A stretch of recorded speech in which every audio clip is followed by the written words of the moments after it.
नमस्ते विद्यार्थियों। आज हम संयुक्त राष्ट्र संघ के प्रमुख अंग सचिवालय के बारे में अध्ययन कर रहे हैं।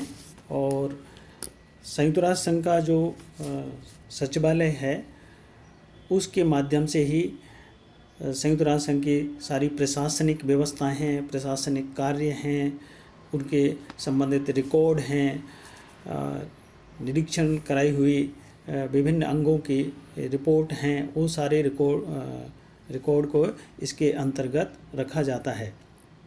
सारा रिकॉर्ड सचिवालय के अंतर्गत रहता है और इसके अंतर्गत विभिन्न कर्मचारी कार्य कर रहे होते हैं। इनका प्रमुख जो अध्यक्ष होता है इस अंग का, वो महासचिव होता है और उसके नियंत्रण में, उसके प्रशासनिक अधीनता में सारे कर्मचारी अपना कार्य करते हैं और विभिन्न देशों से इन कर्मचारियों को इसमें नियुक्त किया जाता है।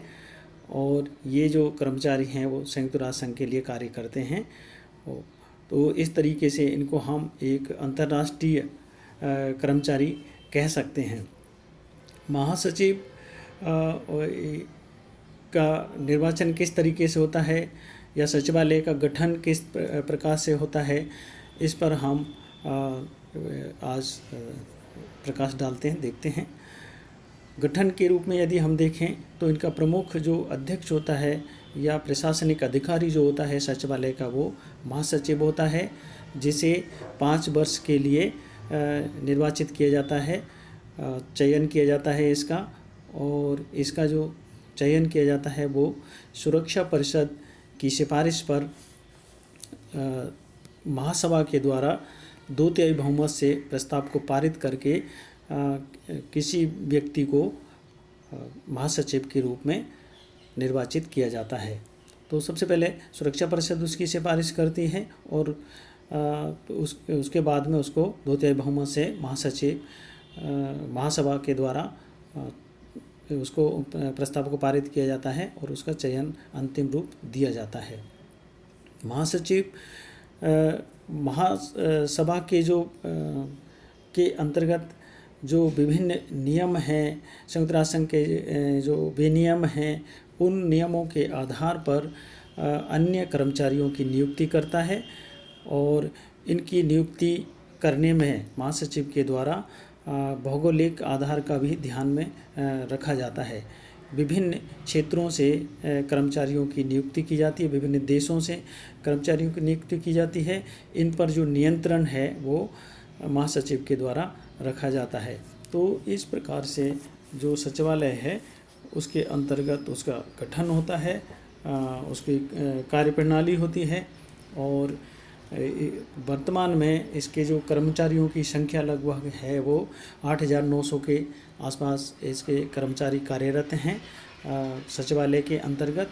इनका प्रमुख जो अधिकारी होता है वो महासचिव होता है, उसके निर्देशन में ही, उसके नियंत्रण में ही इनके द्वारा कार्य किया जाता है। आगे चलते हैं कि जो सचिवालय है वो एक प्रशासनिक अंग है और इसको विभिन्न विभागों के अंतर्गत विभाजित किया हुआ है, जिनके माध्यम से विभिन्न प्रकार के कार्य किए जाते हैं। जैसे कि सुरक्षा परिषद से संबंधित जो कार्य होते हैं वो उस एक सुरक्षा परिषद संबंधी कार्य विभाग के द्वारा किए जाते हैं। आर्थिक व्यवस्था से संबंधित जो कार्य हैं वो आर्थिक विभाग के द्वारा किए जाते हैं। इसी प्रकार से सामाजिक कार्यों से संबंधित जो कार्य होते हैं उसका एक अलग विभाग बनाया हुआ है। और जो न्यास ट्रस्टी जो क्षेत्र हैं, न्यास परिषद के जो क्षेत्र हैं, उन क्षेत्रों से संबंधित एक सूचना विभाग बनाया हुआ है, तो वो उसके संबंध में कार्य करता है। इसके अलावा सार्वजनिक सूचना से संबंधित विभाग अलग से बनाया हुआ है। विभिन्न सम्मेलन तथा सामान्य सेवा विभाग भी एक अलग से बनाया हुआ है। सम्मेलन से संबंधित इन की कार्रवाई इसके द्वारा की जाती है प्रशासनिक तौर पर। और एक प्रशासनिक एवं वित्तीय सेवा विभाग बनाया हुआ है और एक 8वें नंबर पे फिर विधि विभाग बनाया हुआ है, जिसके द्वारा विधि से संबंधित या संशोधन से संबंधित कोई नई नवीन विधि बनाने से संबंधित कार्रवाई इसके द्वारा की जाती है। तो इस प्रकार से जो सचिवालय है उस का जो कार्यों का जो विभाजन है वो इस तरीके से बांटा हुआ है, विभिन्न डिवीज़न बनाए हुए हैं, उनके द्वारा सचिवालय के संबंधित कार्य किए जाते हैं। सुरक्षा पर से संबंधित कार्य अलग विभाग द्वारा किया जाएगा। आर्थिक व्यवस्था से संबंधित कार्य एक अलग विभाग बनाया हुआ है। सामाजिक कार्यों से संबंधित अलग विभाग है। न्यास से संबंधित जो क्षेत्र हैं उनके संबंध में सूचना एक विभाग बनाया हुआ है। सार्वजनिक सूचना से संबंधित विभाग बनाया हुआ है। सामान्य जो सम्मेलन होते हैं, अन्य जो सेवाएं होती हैं, उनसे संबंधित एक अलग विभाग बनाया हुआ है। इसके अतिरिक्त प्रशासनिक और वित्तीय सेवा से संबंधित विभाग बनाया हुआ है। विधि विभाग अलग से बनाया हुआ है। तो जो सचिवालय है उसके द्वारा इस प्रकार से अपना जो प्रशासनिक कार्यों का संचालन इन विभिन्न विभागों के माध्यम से किया जाता है। महासचिव की जो नियुक्ति है वो 5 साल के लिए की जाती है और सामान्यतः उसके कार्यकाल को अगले 5 साल के लिए बढ़ाया जा सकता है।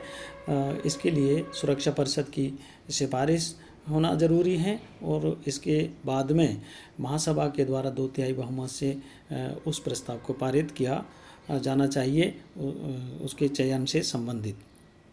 तो इस प्रकार से जो महासचिव है वो प्रमुख जिम्मेदार प्रशासनिक अधिकारी होता है और सारे जो कार्य हैं उसके निर्देशन में, उसके अधीनता में, उसके प्रशासनिक क्षेत्र के अंतर्गत कार्य संपन्न किए जाते हैं। वर्तमान में जो महासचिव है वो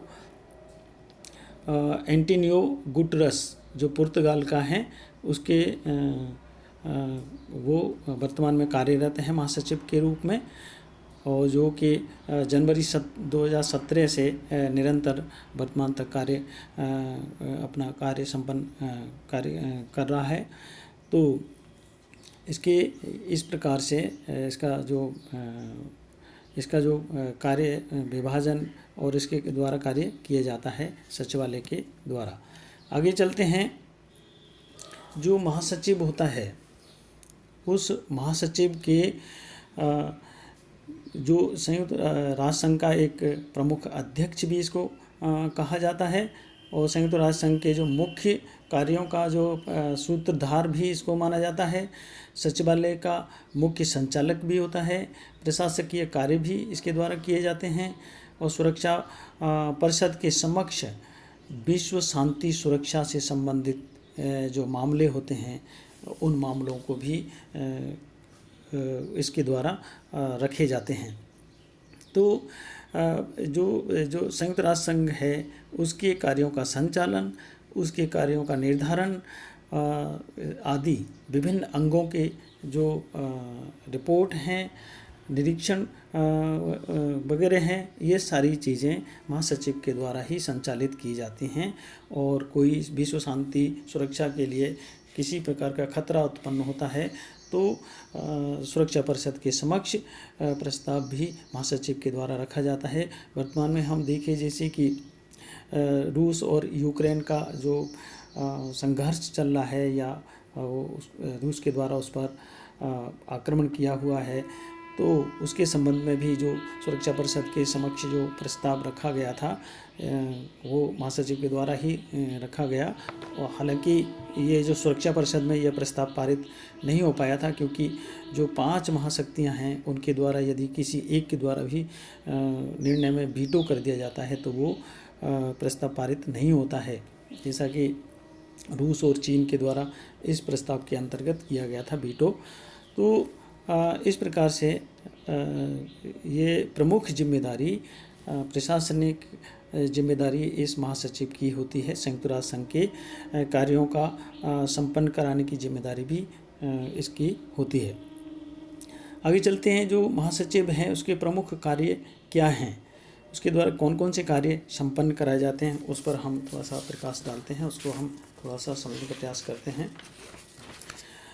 महासचिव के द्वारा पहला जो कार्य है वो सामान्य प्रशासन से संबंधित कार्य किया जाता है और इसके अंतर्गत ये प्रमुख प्रशासनिक अधिकारी होने के साथ साथ सभी अंगों की जो बैठक होती हैं उनमें उनको आहूत करता है, उनकी बैठकों में भाग लेता है और जो भी उसमें रिपोर्ट ली उनके द्वारा जो ये महासचिव के द्वारा कोई भी जो वार्षिक रिपोर्ट होती है उसको उनके सामने प्रस्तुत किया जाता है, महासभा के अंतर्गत प्रस्तुत किया जाता है और विभिन्न अंगों के द्वारा जो भी सूचना ली जाती है उसके माध्यम से, महासचिव के माध्यम से ही ली जाती है और महासचिव किसी भी अंग से कोई भी सूचना भी प्राप्त कर सकता है। तो इस तरीके से उनकी बैठकों को आयोजित करना, आहूत करना, उनकी बैठकों में भाग लेना और महासभा के अंतर्गत जो वार्षिक रिपोर्ट है संयुक्त राष्ट्र संघ की उसको प्रस्तुत करना, महासभा का जो वार्षिक अधिवेशन है उसको बुलाना, ये सारे कार्य महासचिव के द्वारा ही किए जाते हैं। तो इस प्रकार से जो विभिन्न कर्मचारी हैं उनकी नियुक्ति करना है, उनके नियुक्ति में विभिन्न क्षेत्रों को ध्यान में रखा जाना है, उन पर प्रशासन करना है, उनको निर्देशन देना है, उनके कार्यों का विभाजन करना है, ये सारे कार्य महासचिव के द्वारा ही सामान्य प्रशासन के अंतर्गत किए जाते हैं। दूसरा, तकनीकी जो कार्य है वो भी इसके द्वारा किया जाता है, यानी कि संयुक्त राष्ट्र संघ के जो विभिन्न अंग हैं उनके द्वारा कोई कार्य इस महासचिव को सौंपा जाता है तो उस कार्य को भी महासचिव के द्वारा किया जाता है। जैसे कि किसी भी प्रकार का प्रश्न हो, रिपोर्ट हो, सर्वेक्षण हो, निरीक्षण हो, इससे संबंधित जो कार्य हैं वो यदि किसी अंग के द्वारा महासचिव को सौंपे जाते हैं तो महासचिव इन सारे कार्यों को कराने को अपनी दायित्व है, महासचिव का ही दायित्व है कि वो ये सारे कार्य, तकनीकी कार्य संपन्न कराए। किसी भी अंग से संबंधित, किसी भी रिपोर्ट से संबंधित, किसी भी सर्वेक्षण से संबंधित, किसी प्रश्न से संबंधित ये सारे कार्य उसके द्वारा किए जाते हैं। किसी दल को नियुक्त करना हो निरीक्षण करने के लिए, कोई रिपोर्ट लेनी हो, किसी प्रश्न के बारे में जवाब देना हो, कोई सर्वेक्षण कराना हो, ये सारे कार्य तकनीकी तौर पर महासचिव के माध्यम से ही किए जाते हैं।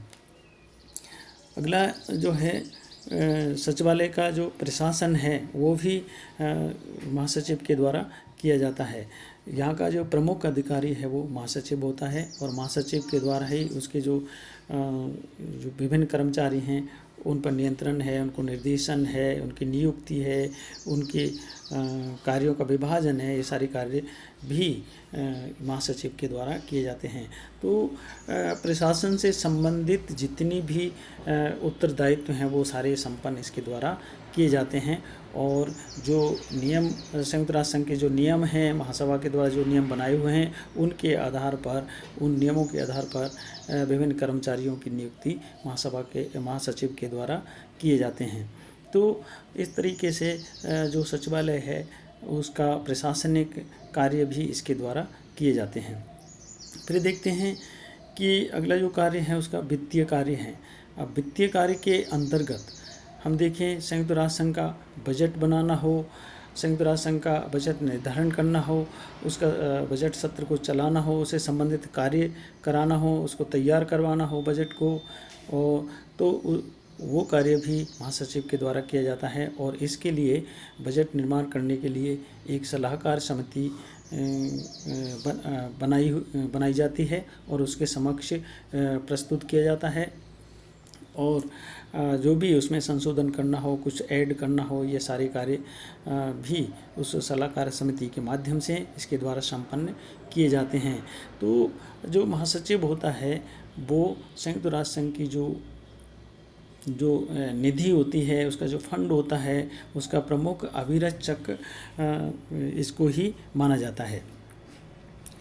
इसकी ही जिम्मेदारी है महासचिव की। तो अगला जो कार्य है वो उसको हम देखते हैं कि इसके अलावा जो अगला कार्य है वो प्रतिनिध्यात्मक कार्य। महासचिव के द्वारा संयुक्त राष्ट्र संघ के प्रतिनिधि के रूप में कार्य किया जाता है, यानी कि कहीं पर भी संयुक्त राष्ट्र संघ के प्रतिनिधि के रूप में किसी देश में, किसी सम्मेलन के अंतर्गत किसी संधि के अंतर्गत जो है संयुक्त राष्ट्र संघ का जो प्रतिनिधि होता है वो ये महासचिव ही होता है, और महासचिव के द्वारा ही संयुक्त राष्ट्र संघ की ओर से हस्ताक्षर किए जाते हैं, वार्ता की जाती है, कार्य किए जाते हैं। तो एक प्रतिनिधि बन करके एक संयुक्त राष्ट्र संघ का एक प्रतीक के रूप में या उसके प्रतिनिधि के रूप में यही कार्य संपन्न करता है। विभिन्न जो एजेंसियां होती हैं, सरकारें होती हैं, उनके साथ में वार्ता करनी हो, कोई करार करना हो, कोई संधि करनी हो, वो सारे कार्य महासचिव के द्वारा ही किए जाते हैं। तो इस प्रकार से महासचिव के ऊपर संयुक्त राष्ट्र संघ के कार्यों को संपन्न कराने की पूरी जिम्मेदारी होती है। और किसी अंतर्राष्ट्रीय स्तर पर किसी प्रकार का कोई शांति और सुरक्षा के लिए कोई खतरा उत्पन्न हो जाता है, तो ऐसी स्थिति में वो राजनीतिक कार्य भी उसके द्वारा किए जाते हैं। और किसी मामले को सुरक्षा परिषद के समक्ष संयुक्त ये महासचिव के द्वारा ही रखा जाता है, या सुरक्षा परिषद का ध्यान आकर्षित किया जाता है कि जो अंतर्राष्ट्रीय शांति सुरक्षा के लिए खतरा कोई किसी मुद्दे को लेकर के उत्पन्न हो रहा हो, तो उसकी और ध्यान आकर्षित महासचिव के द्वारा ही किया जाता है। तो इस प्रकार से वो राजनीतिक तौर पर भी कार्य करता है। संयुक्त राष्ट्र संघ का जो राजनीतिक अभिकर्ता के रूप में भी इसको जाना जाता है।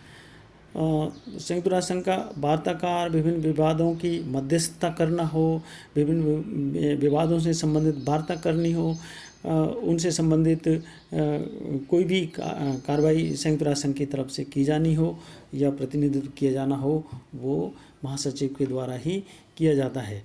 तो इस प्रकार से हम कह सकते हैं कि जो महासचिव होता है वो संयुक्त राष्ट्र संघ का प्रमुख अभिकर्ता होता है, और उसके द्वारा संपूर्ण जो सचिवालय है उसका संचालन किया जाता है, उसके कार्यों को संपन्न किया जाता है, उस पर प्रशासन किया जाता है, और विभिन्न अंगों से संबंधित रिपोर्टों को प्राप्त करके महासभा के अंतर्गत उनको प्रस्तुत किया जाता है।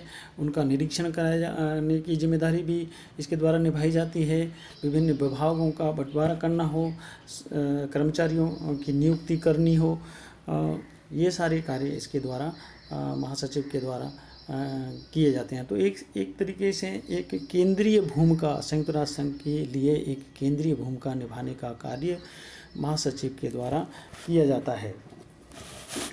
हम देखें कि जो अब तक जितने भी महासचिव हुए हैं वो इस प्रकार से, सबसे पहले जो ट्रुग्वेली था नॉर्वे का, 1946 से लेकर के 1952 तक ये महासचिव के रूप में इन्होंने सबसे पहला जो महासचिव था वो ट्रुग्वेली करके था। और दूसरा जो महासचिव था वो हैमरशोल्ड था जो स्वीडन का था। और इसके बाद में यूथांट जो म्यांमार का था, उसके द्वारा वो महासचिव रहा था 1961 से लेकर के 71 के बीच में। इसके बाद में कुर्तबालदीव ये ऑस्ट्रेलिया का था जो कि 1972 से लेकर के 81 के बीच में महासचिव के पद पर रहा था और कार्यों को संपन्न किया था। इसके बाद में 1982 से लेकर के 1991 तक पेरेज दी कुयार जो पेरू का था उसके वो यहाँ का महासचिव था। फिर हम देखें 1992 से लेकर के 96 तक बुतरस घाली जो मिस्र के व्यक्ति थे वो महासचिव के रूप में उन्होंने कार्य संपन्न किया था। 1997 से लेकर के 2006 तक कोफी अन्नान घाना के जो व्यक्ति थे, प्रतिनिधि थे, उनको महासचिव के रूप में नियुक्त किया गया था। और जनवरी 2007 से लेकर के 2016 तक बान की मून दक्षिण कोरिया के जो थे वो महासचिव के रूप में कार्यरत रहे थे। वर्तमान में जनवरी 2017 से लेकर के वर्तमान तक एंटोनियो गुटेरेस को महासचिव के रूप में जिम्मेदारी दी हुई है, उसके द्वारा कार्यों को संपन्न कराया जा रहा है। तो जो कि पुर्तगाल के व्यक्ति हैं तो इस प्रकार से जो महासचिव होता है वो प्रमुख रूप से जो संयुक्त राष्ट्र संघ है उसके कार्यों को संपन्न कराने का कार्य करता है और उसका रिकॉर्ड को रखने का कार्य करता है और पूरा सचिवालय का प्रशासन करता है, कर्मचारियों को निर्देशन देता है, उन पर नियंत्रण रखता है और वो जो कर्मचारी हैं वो अंतर्राष्ट्रीय कर्मचारी हो जाते हैं। तो ये एक तरीके से जो महासचिव है वो संयुक्त राष्ट्र संघ का एक राजनीतिक प्रतिनिधि, एक संयुक्त राष्ट्र संघ का प्रतिनिधि, करार करने वाला, वार्ता करने वाला, मध्यस्थता करने वाला इत्यादि ये सारे कार्य उसके द्वारा संपन्न किए जाते हैं। तो इसकी जो महासचिव है उसकी प्रमुख भूमिका संयुक्त राष्ट्र संघ के अंतर्गत है और जो सचिवालय है वो सचिवालय संयुक्त राष्ट्र संघ का न्यूयॉर्क के अंतर्गत है और उसके द्वारा सारे कार्य संपन्न किए जाते हैं। आज इतना ही, बाकी आगे। धन्यवाद।